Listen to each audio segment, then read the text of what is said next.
In the high country of what would one day be called Wyoming, spring came late that year. Snow still clung to the shadowed ridges, and the Powder River ran high and brown with meltwater. A young ranch hand named Elias Finch rode alone through the valley, a .54 caliber Hawken rifle across his saddle and the weight of a hard winter behind him. Elias wasn't born for the mountains. He'd come west with a wagon train out of Independence, Missouri, one of a dozen men hired to drive cattle for a trader bound for Fort Laramie. But months on the plains had hardened him, and when the trader's venture failed, Elias stayed. He found work mending fences and breaking horses for the fur companies that lingered near the fort remnants of the old mountain trade that had once ruled the Rockies. The year was 1837, and the great fur era was dying. The beaver hats that had driven men like Jedediah Smith, Jim Bridger, and Hugh Glass into the wilds were no longer in fashion in London or St. Louis. What was left were tough men, half trappers, half scouts living lean off the land, and the trade that remained. Elias admired them. They were living legends in flesh, men who could mend a rifle with a knife, track a wounded elk across shale, or speak in half a dozen tongues from the Sioux to the Crow. He'd never thought he'd stand among them. But that changed on a raw April morning when a band of Crow horse thieves rode down the Powder River and into the small valley where Elias and two other hands were working a loose herd of company stock. The warning came late, a single shot from the ridge, then the thunder of hooves. The Crows were desperate men, driven by hunger or vengeance from a skirmish farther north. They didn't come to parley. The first volley cut down one of the herders before he could mount. Elias hit the ground behind a fallen cottonwood, heart hammering like a drum in his chest. There were 6 riders, maybe 7, all moving fast. His rifle was loaded, but the limbered body. Distance was near 150 yards too far for a clean hit unless the wind was kind. His only chance was to hold them off long enough for the others at the ranch to hear the gunfire. He sighted along the barrel, breath clouding in the cold. His eyes caught the lead rider, a tall Crow on a painted horse, wearing a wolf pelt down his back. The man rode hard, fearless, his musket raised to fire again. Elias whispered to himself, just like he'd heard the old trappers do, "One shot's all you get, boy." He squeezed the trigger. The rifle cracked like thunder. For a moment all he saw was smoke. Then the painted horse pitched forward, legs folding beneath it. The rider tumbled, still clutching his musket. The others wheeled, shouting, hesitating just long enough for a second volley to sound from the ridgemen from the ranch, drawn by the first gunfire. By dusk, the raiders were gone, fled into the high country with only 2 horses taken. The body of the fallen Crow was buried by the river, wrapped in his own wolf pelt. And in the silence that followed, the story began to spread. They said Elias Finch made the impossible shot. A single bullet through the eye of a charging horse at near 200 yards. Old trappers at Fort Laramie swore it couldn't be done. But those who'd seen it told the story different, how the wind had died just long enough, how the boy's hands had steadied like stone. Within a week, men were calling him Deadeye Finch. By summer, the name had spread up the Yellowstone and down to the Green River Rendezvous. But Elias never called it luck or skill, he called it survival. He kept the rifle, though the stock was cracked from years of use. A Hawken, made in St. Louis by Samuel Hawken himself, a rifle favored by mountain men like Kit Carson and Jim Bridger. It was a piece of frontier craftsmanship, heavy-barreled, accurate, built for one purpose: to keep a man alive where the law didn't reach. Elias's legend grew not because he sought it, but because the West was hungry for heroes.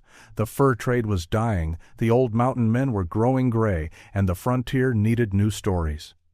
Around campfires from Fort Union to Bent's Fort, they spoke of the ranch hand who'd faced 7 Crows with 1 rifle and made an impossible shot. He was offered work as a scout, first by the American Fur Company, then by a detachment of Army surveyors heading west toward the Wind River Range. The work was rough mapping rivers, marking passes, trading with the tribes, but Elias thrived on it. He learned from the best: Crow trackers who could read a day-old trail in stone, French-Canadian voyageurs who could mend a canoe from bark and pitch, and old trappers who taught him the mountain code: trust your rifle, your horse, and your instincts, and you'll live to see another dawn. That summer, in the shadow of the bighorns, he would need all three. The air over the Bighorn Basin carried the dry scent of sage and river dust that summer. The sun hung hard and white in the sky, baking the earth into cracked clay.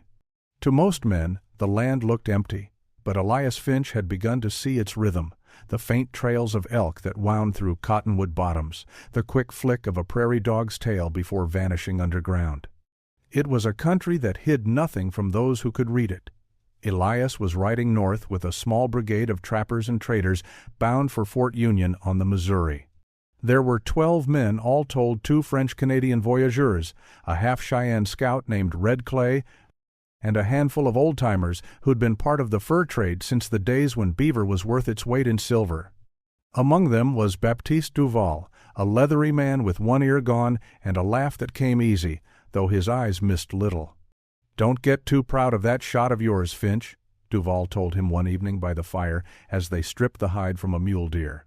"Out here, every man gets lucky once. It's what happens after luck runs out that makes a legend." Elias smiled, though he understood. The others had been good company, but the story of the impossible shot followed him like a shadow. In the forts, men whispered about him with admiration. On the trail, some watched with quiet envy. A man's reputation in the mountains could be both shield and snare. By July, they were moving along the Greasy Grass River, the same valley where trappers like Jedediah Smith and Jim Bridger had passed a decade before. The fur trade was dying, but the trade routes remained.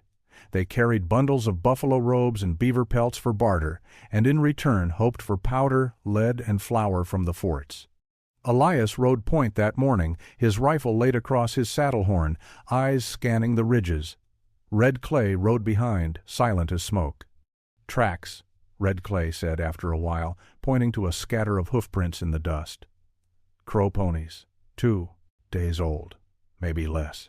Elias nodded. "Think they're following us?" Maybe they follow you." The words hit like a stone dropped in a still pond. Elias hadn't spoken much about the fight on the Powder River, but he knew news traveled fast among the tribes. The man he'd killed 2 knives, they'd called him had kin. The Crow were not known for vengeance without cause, but blood demanded balance. That night, Elias cleaned his Hawken rifle by the firelight, running the patch down the barrel until it gleamed. The others played cards, laughed, argued in a mix of English, French, and broken Crow. Duval sat beside him, sharpening his knife with a whetstone. "You got the look of a man expectin' ghosts," Duval said. "Maybe I am," Elias replied. Duval spat into the fire. "Ain't no ghosts in these hills. Only men, and men can be dealt with." The following dawn brought wind, dry, bitter wind that carried dust off the ridges. They broke camp early and moved north, the trail narrowing between sandstone cliffs. Red Clay rode ahead to scout a crossing, while Elias kept the pack mules steady. It was mid-morning when the first arrow hissed out of the rocks. The shaft buried itself in a mule's flank. The animal screamed and went down, kicking. The canyon erupted with gunfire and shouts.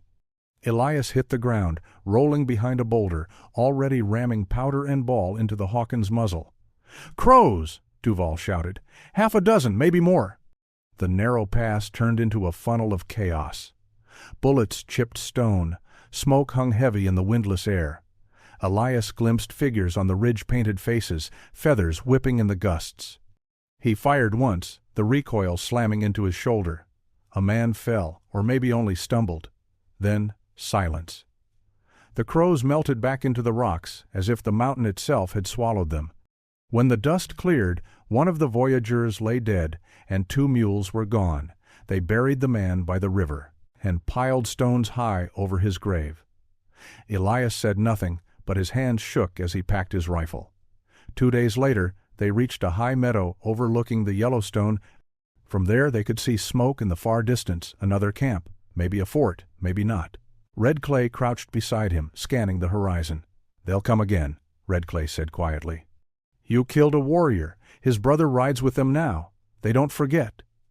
Elias watched the smoke curl upward, thin as thread against the sky. "What do you do when they come?" he asked. Red Clay smiled faintly. "You shoot straighter than before." That night the wind died and the prairie was still. Elias lay awake, listening to the crackle of the fire. His thoughts wandered to the men whose journals he'd once read in the trading post at Laramie, men like Jedediah Smith, who crossed the Great Basin with nothing but faith and grit, and Kit Carson, who scouted the Sangre de Cristo like a wolf on the scent. They were men who lived and died by decisions made in seconds. Maybe his own name would be buried beside theirs in some ledger or forgotten diary. Maybe not. The West had a way of swallowing its own stories. When dawn came, the sky over the Bighorns flamed red, and the brigade rode out in silence. Elias rode rear guard, watching the trail behind them. The land seemed endless, rivers flashing like mirrors, herds of buffalo drifting in the distance, the wind whispering through sage. It was beautiful and cruel all at once. As they crossed into the open plain, he saw movement at the edge of the hills. 3 riders, far off but closing fast. "Company," he muttered. Duval turned. "How far?" "Half a mile." They rode hard for the timber ahead, rifles ready. The sun climbed higher, and the distance between hunter and hunted began to close. Elias's mind went still. The world narrowed to the rhythm of hoofbeats and breath. When he reached the ridge, he slid from the saddle, dropped to one knee, and sighted down the barrel of the Hawken. The wind was steady this time north to south, clean and cold. He drew a long breath, and once again the world waited for the impossible. The first snow came early that year, soft flakes that drifted across the ridges like ash. The brigade had made it as far as the upper Yellowstone, where the rivers twist between black pine and granite.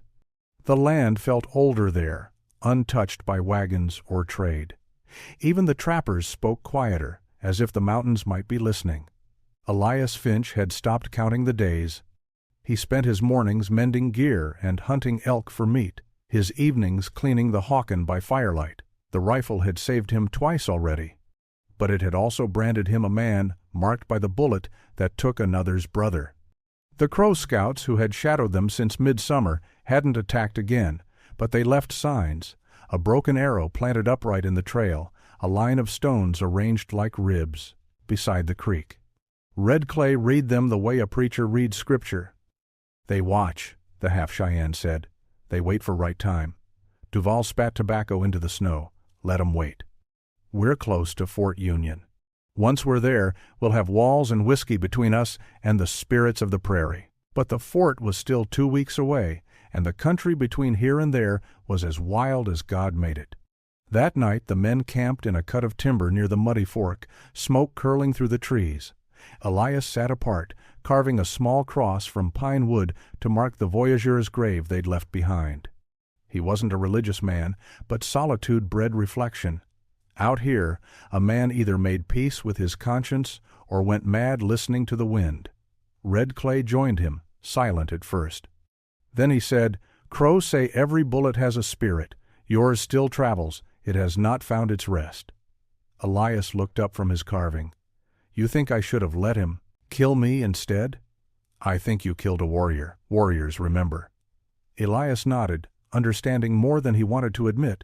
He thought of the Crow rider 2 Knives with the wolf pelt streaming behind him. He remembered the way the man had looked fearless in the saddle, a ghost of the plains. There had been no hate in that moment, only survival. Yet here he was, hunted by ghosts all the same. 3 days later, the snow thickened. The world turned gray, sky and earth blending into one. The brigade followed the river down through a narrow valley rimmed by cliffs. Tracks appeared in the snow at dawn, barefoot pony prints, fresh and close. "They're here," Red Clay said simply. The trappers tightened the cinches on their saddles and checked the priming on their rifles.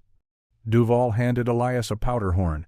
"If it comes to fightin', you take the high ground. You see better than most." Elias nodded, but his stomach knotted tight. The legend of the impossible shot had become a curse he couldn't outrun. By noon, they reached a rise overlooking a frozen bend in the river. Smoke drifted from a small Crow camp below 5 lodges, a few horses grazing near the trees. Red Clay studied it a long while, then said, "Not raiders, families, maybe winter camp." Elias felt a weight settle in his chest. If these were the same people who'd been tracking them, then vengeance wasn't coming with rifles, it was coming with honor. "Best we keep moving," Duval said. "A camp that small ain't trouble unless we make it so." But as they turned to leave, a single rider broke from the trees below. He rode slow, unarmed, a white feather tied to his lance. The universal sign of truce. Red Clay raised his hand. "He comes for you," he said to Elias. The rider stopped 20 paces from their line. He was young no more than 20, and wore the same wolf pelt his brother had worn, the one Elias remembered falling in the dust of the Powder River. His eyes were steady, his voice low but clear. "You killed my blood," he said in halting English. "I come for his spirit." Elias stepped forward, his rifle slung on his back. "If your brother rode on me, it was war. I didn't seek it." The young crow nodded once. "He rode proud. You shot true. His spirit waits for your bullet spirit. I take it now." He reached into his pouch and drew a small piece of carved bone shaped like a hawk's talon and laid it on the snow between them. "When winter ends, you meet me where the rivers cross. We make balance. One shot for one shot. No hate. Only balance." Then he turned and rode back toward the camp without another word. Elias stared after him, the world suddenly very still. Duval muttered, "You're cursed with famous aim, Finch. Even the crows want a piece of it." But Elias only bent and picked up the carved talon. It was smooth, warm from the rider's hand. "Maybe he's right," he said quietly. "Maybe. There's a balance I owe." The brigade pushed on, wary but unchallenged. The days shortened, the snow deepened. They reached Fort Union in late November, a raw stockade of cottonwood logs on the banks of the Missouri, its walls blackened by years of smoke and weather. Traders, voyageurs, and half-breed interpreters filled the yard with noise and life. Elias could almost feel civilization creeping back in around him. Inside, furs changed hands for powder, lead, whiskey, and trade goods. The talk was of prices, rival companies, and the slow death of the beaver trade. But in every corner, men still whispered the same thing about the young ranch hand who made the impossible shot and how the crows had put his name into their winter stories. Elias stayed only long enough to sell his pelts and rest his horse. Then, as the new year crept near, he turned west again toward the frozen crossings of the Yellowstone, toward the place the crow had named. He didn't know if the young warrior would be there or if the meeting would end in blood, but he felt the pull of it, deep as instinct. The mountains had a way of claiming what they thought belonged to them. And somewhere in the wind that whistled down from the bighorns, Elias could almost hear a voice, a whisper in the old tongue of the plains. Balance. Winter broke slow that year. Ice clung to the riverbanks long after the first meadowlarks sang. The thaw came with wind and mud soaking snowmelt and the sour smell of wet hides. By late April, the Missouri trade route was stirring again, and the frontier came alive with the creak of pack saddles and the cry of migrating geese. For Elias Finch, the season brought only one thought, the crossing at Wolf Creek. He'd spent the winter in a bunkhouse behind Fort Union, trading his rifle skill for work, guarding furs and scouting the timber camps. The traders liked him quiet, reliable, unafraid to ride out alone. They called him the boy with the ghost, bullet, though none said it to his face. When the river ice finally broke, Elias saddled his bay mare and packed light, rifle, powder horn, knife, and a week's rations. He told no one his purpose. The fort men assumed he was bound for Fort Cass, or the rendezvous grounds near the Bighorn. But he rode west, following the familiar tracks along the Yellowstone, toward the place the young Crow warrior had named the Meeting of the Rivers. The country was waking as he traveled. Herds of buffalo blackened the valleys again, and antelope grazed the ridges where snow still lingered. Elias rode by day and camped by creeks at night, listening to the coyotes sing. The rhythm of the land felt both harsh and sacred, as if every gust of wind carried memory. 3 days out, he reached the confluence known to trappers as Wolf Creek Crossing, a shallow stretch where the waters of the Tongue and Yellowstone met under the shadow of cottonwoods. It was quiet there, only the ripple of current and the cry of a hawk circling high above. Elias dismounted and studied the ground. Tracks fresh horseprints led down to the water. His pulse quickened. They had come. He camped near the bank, building no fire. The sun slid behind the ridges, and dusk settled like smoke. He cleaned his rifle carefully, loading a single ball and tamping the charge firm. Then he sat in silence, waiting. Near midnight, a sound broke the stillness, a soft splash. Then the low rumble of hooves across the creek. Elias rose. In the moonlight, he saw 3 riders emerge from the trees. The one in front wore a wolf pelt down his back, its fur rippling silver in the wind. The same young Crow warrior he'd met months before. The others hung back, silent witnesses. The young man rode closer and dismounted. His hair was braided with white beads, his face calm and unreadable. He carried no firearm, only a short lance and a bow strung with sinew. Elias stepped forward. "You came." The Crow nodded. "You kept your word." For a long moment, neither spoke. The river gurgled softly beside them, and the night air smelled of thawed earth and pine. Finally, the Crow said, "We make balance here. 1 shot for 1 shot. No hate." He pointed to a boulder across the creek, a flat, pale stone that caught the moonlight. On it rested a crow's feather, standing upright in a crack. "Hit the feather," the warrior said. "You live free. Miss, and your spirit walks with my brother." Elias studied the stone. The distance was near 200 yards, the same as that long-ago fight on the Powder River. The air was still. He raised his Hawken, sighting down the barrel. This was the test, he thought. Not vengeance, not survival balance. He drew a long breath, let it out, and squeezed the trigger. The rifle's roar shattered the quiet. Smoke drifted on the wind. Across the creek, the feather was gone. Only the small stone crack remained. The Crow's face didn't change, but his eyes glimmered in the moonlight. He nodded once, solemn. Balance. Then he lifted his bow, drew an arrow, and aimed not at Elias, but at the same stone. The arrow struck clean, driving deep into the crack. "Now your spirit and his rest together," he said. Elias lowered his rifle. "It's done then." The warrior smiled faintly. "Done." He turned and remounted his horse. Before riding off, he looked back and said, "Your shot lives in our stories now, not for death, for truth. The wind chooses who lives." You listened.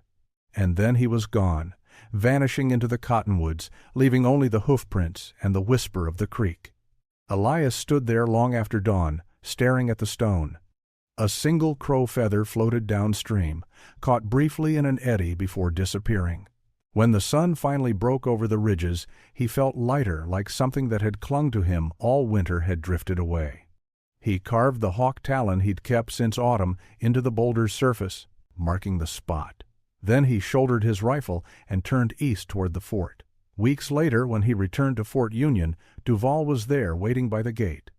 The old trapper squinted at him through the smoke of his pipe. "Thought maybe you'd frozen out there," Duval said. "What'd you find?"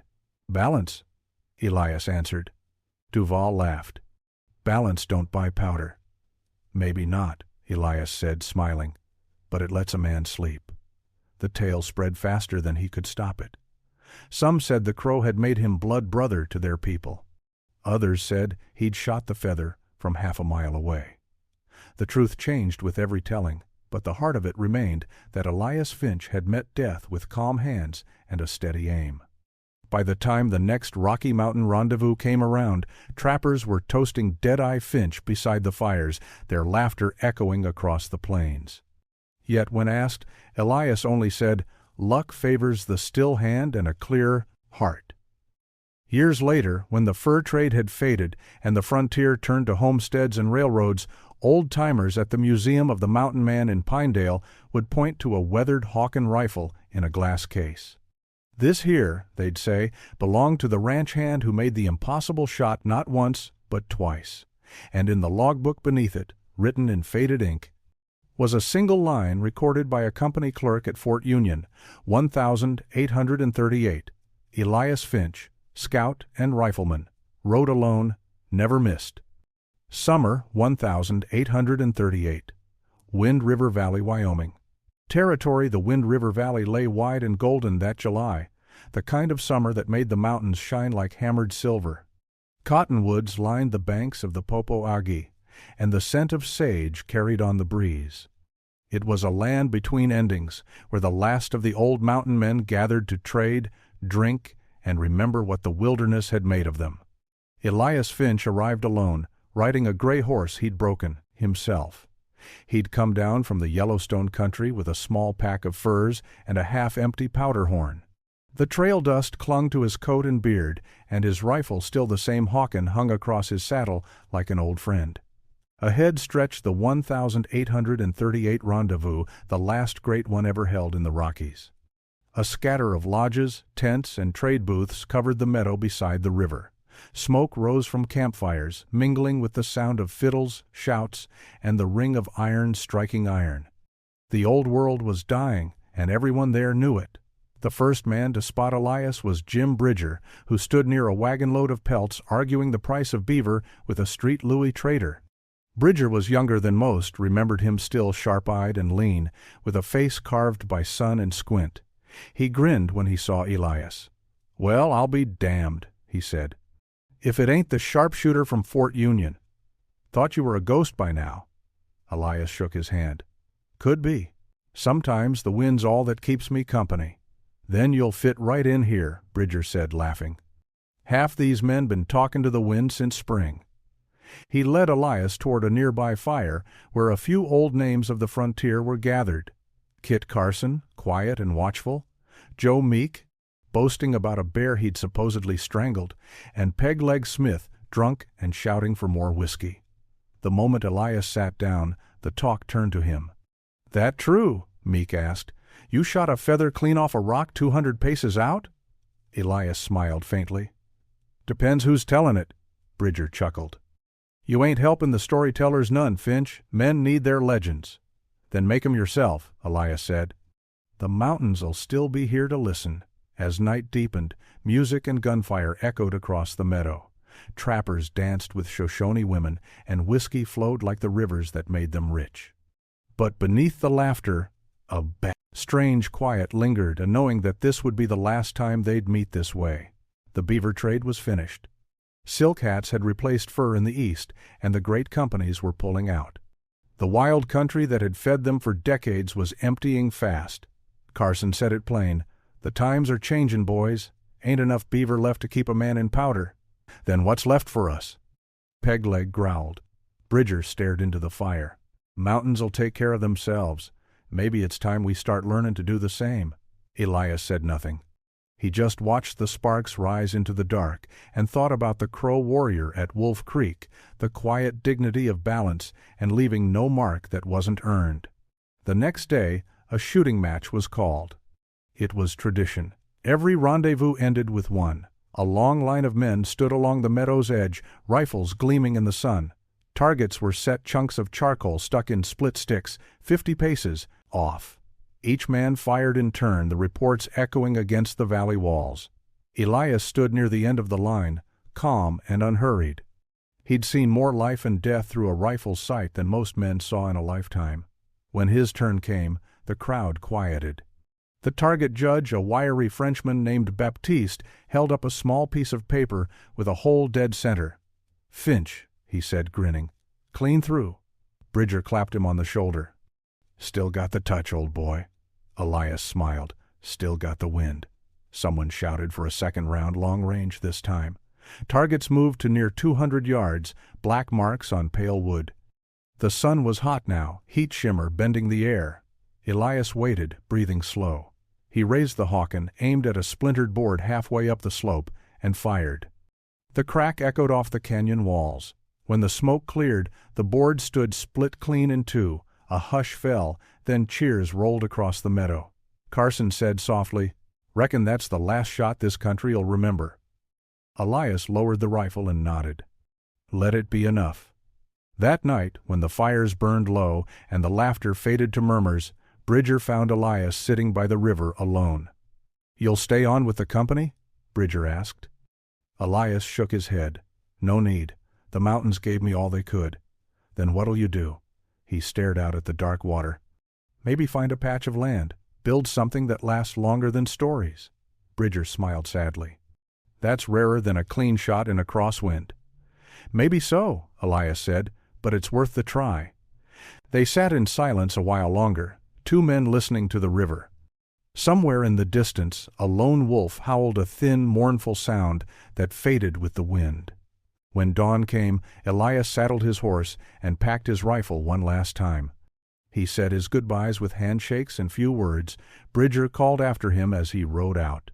"You'll be remembered, Finch, you and that impossible shot." Elias didn't turn. "Then remember it right," he said. "I didn't shoot to kill, I shot to understand." He rode south through the cottonwoods, the sun climbing behind him, his shadow stretching long across the prairie. By the time the others noticed he was gone, the meadow was already filling with wind and dust, the signs of their gathering fading like tracks after a storm. Years later, long after the rendezvous era had ended, a small homestead stood near the base of the Wind River Range. Travelers spoke of an old man who lived there quiet, silver-haired, eyes sharp as ever. He raised horses, kept to himself, and sometimes helped lost travelers find their way through the mountains. They said he never missed a shot, though he rarely fired. And when asked if he was the same Elias Finch from the old stories, he'd just smile and say, "Maybe, but the mountain made more men like me than it kept." On the porch hung a single crow feather, weathered but whole, tied with sinew to a piece of cracked stone. The first snow came early that year, rolling down from the Absarokas in a white, unbroken tide. By mid-November, the valleys were locked in ice and silence, the rivers sealed, and every pine bough heavy with frost. Elias Finch, now a man who lived alone by choice, watched it come from his cabin window, a one-room structure he'd built by hand from lodgepole pine and patience. It sat low against the slope, half buried in snowdrifts, with smoke curling from the chimney like breath from a tired man. For the first time in years, he wasn't living for the next rendezvous or fur trade season. He was living with the land, not off it. His traps lay unused, and the pelts he had left were for warmth, not profit. He kept a ledger, a habit from his days among traders. But where others tallied pelts and powder, Elias wrote about weather, game, and quiet things only a man who listens to the wind would notice. December 4th, one entry read, "Snow deep as a horse's chest, elk moving lower, crows gone. Wind steady from the west, cold enough to make iron sing." That night, while chopping wood by lantern light, Elias heard the sound no mountain man mistook the long-drawn cry of wolves. It came from the timberline above the river, deep and rolling, answered by another call across the ridge. He paused, axe in hand, and listened. The pack was hunting, running the frozen creek. Wolves meant balance in the mountains. They took only what they needed. But this year the snow was early, and the elk had not yet moved low enough. Hunger could turn even balanced savage. By dawn he found tracks near his corral.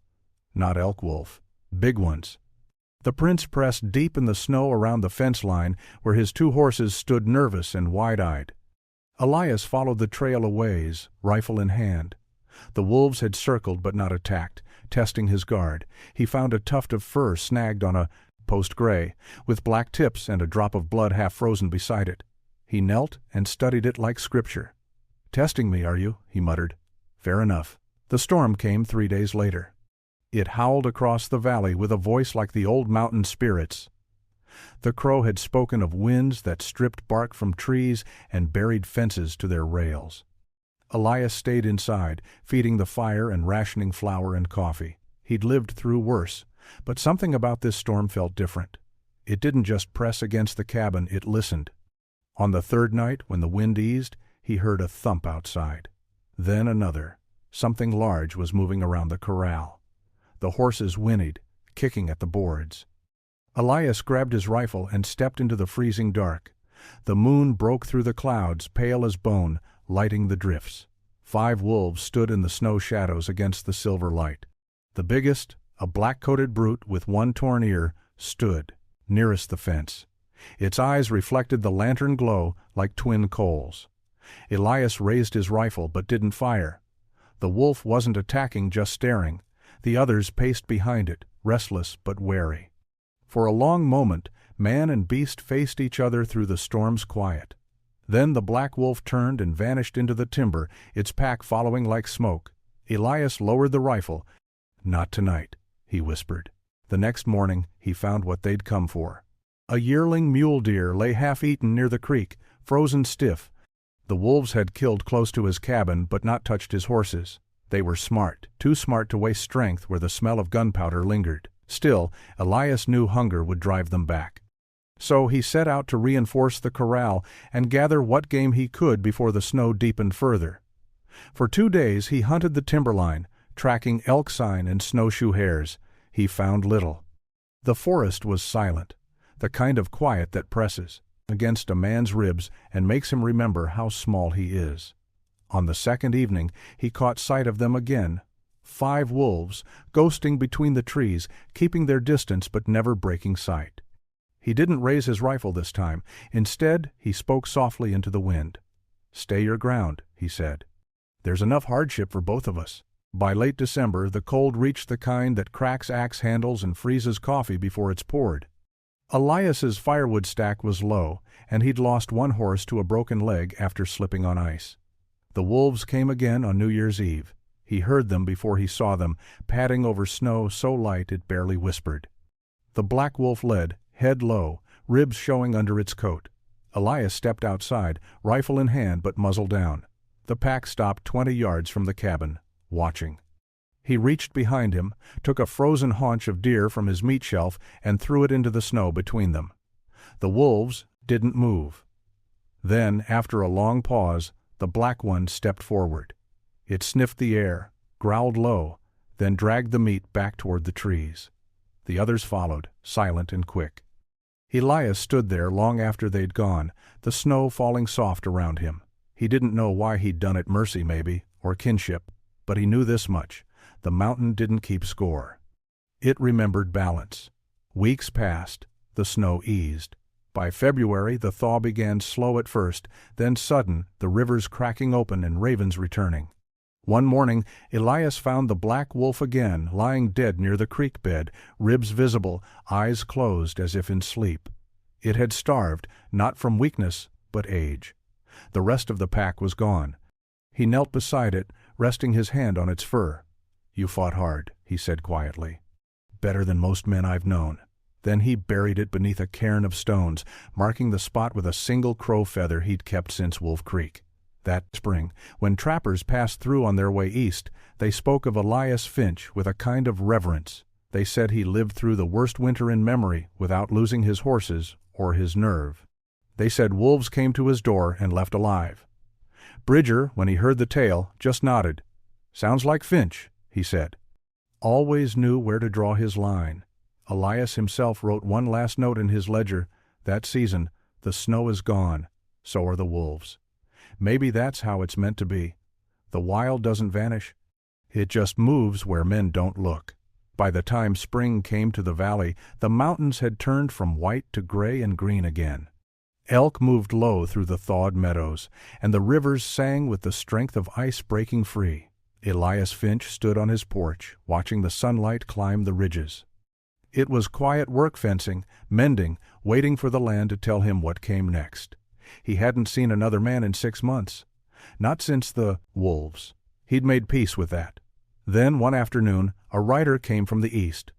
The sound of hooves reached him before the figure appeared, a single horse, tired and thin, carrying a man dressed in eastern wool and travel-stained leather boots.